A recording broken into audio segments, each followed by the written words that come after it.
সালে পাথর রাখার জন্য একটি জমি ভাড়া করি 1 বছরের জন্য, কিন্তু কপাল খারাপ 6 বছর পাথর সরানো যায়নি, যা সবারই জানা।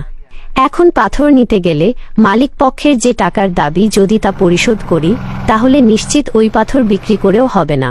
সত্যি হলো নগদ টাকায় পাথর বিক্রি করতে চাইলে কেনার চেয়ে 10-15 টাকা লজ দিতে হবে। এটাও আমার বানানো কোনো গল্প নয়, তাও সবার জানা। আবার কোয়ারি থেকে নিয়ে যাওয়া কানাইঘাট বা 8 গ্রামের স্টক করা পাথরগুলো বিক্রি করতে প্রশাসনের নিষেধাজ্ঞা।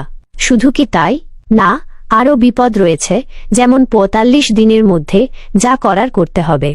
আবার পানিরও সংকট, নৌকারও সংকট, এর মধ্যে আবার মহা সংকট, প্রতি ফুটের খরচ আসে প্রায় 50 টাকা। এখন প্রশ্ন, পাথরগুলো বিক্রি করতে না পারলে কোথা থেকে তা পূরণ করবে ব্যবসায়ীরা?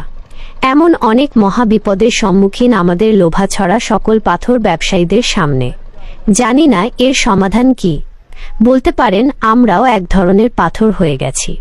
নদীর পানি যেখানেই নিয়ে যায়, কি আর করার, ভাগ্যের উপর নির্ভর। বিশ্বাস করি বিপদ যে গতিতে আসে তার চেয়েও বেশি গতি নিয়ে চলে যায়, কারণ আমরা যা পারি না আল্লাহ তা পারেন। তাই কখনো হতাশ হই না, অপেক্ষায় থাকি।